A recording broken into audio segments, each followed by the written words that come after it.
And that concludes all statements from members of the subcommittee. We'll turn to our witnesses, and we'll begin by hearing from John B. O'Reilly, Jr., the mayor of the city of Dearborn in Michigan. We welcome you, sir. Whenever you're ready, please begin. Thank you, Markey.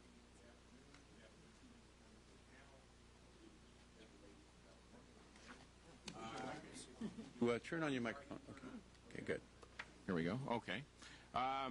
My message today is simple, and that is that when it comes to PEG, Congress got it right in 1984, and that's not just because I was working here at the committee at that time, and they got it right again in 92, and that is that the local interests of cable, the way that it serves the local constituents, is something that brought it to a level where it was warranted to grant them, as a private enterprise, the right to use the easements and rights of ways in public areas in order to put this forward. So they were given the status of utilities like gas and electric because it was important that this brought that local voice, that local opportunity.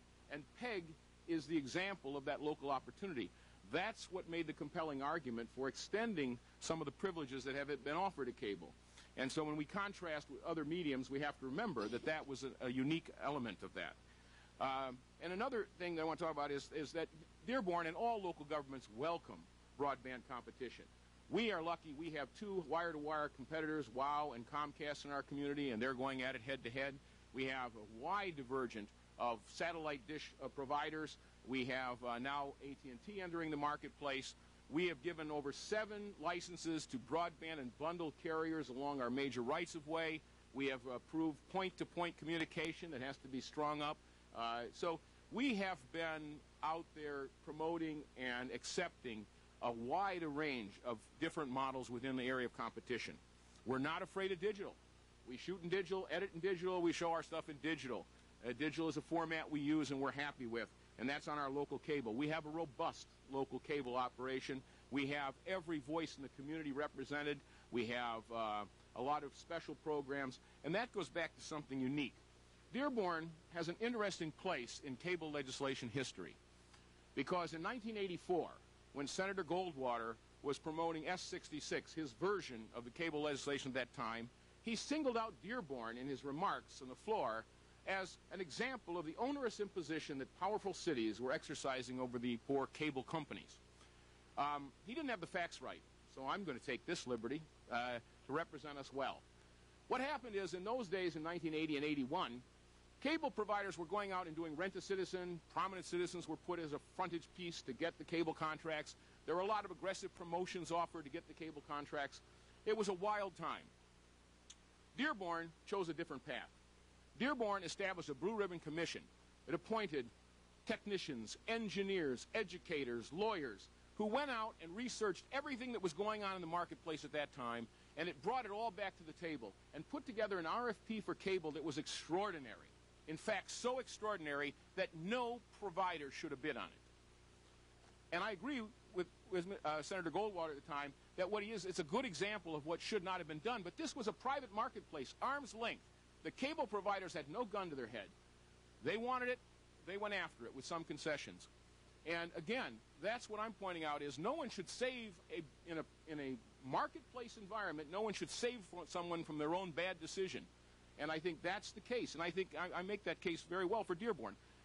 We asked for everything. In fact, one of the things that they negotiated out was 24-hour monitoring of school buildings with infrared cameras. That was in our cable franchise in 1981. We had an extraordinary array of things that were local interest that would have made and served greatly our community. And many of those things still remain in some vestige. But the point is, that was arm's length. Now, as we move forward, we look at what's happened. In our contract, it's very clear. We have that no channel location changes can occur unless by mutual agreement. That's in the contract. That has not been abrogated by either 1984 or 1992 legislation or subsequent 1996 legislation. So that still stands, and that's one of the things we stand on.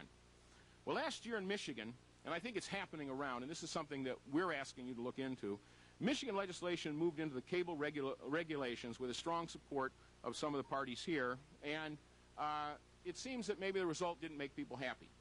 So beginning in January of 2007, Michigan had what they believed was a new regulatory environment.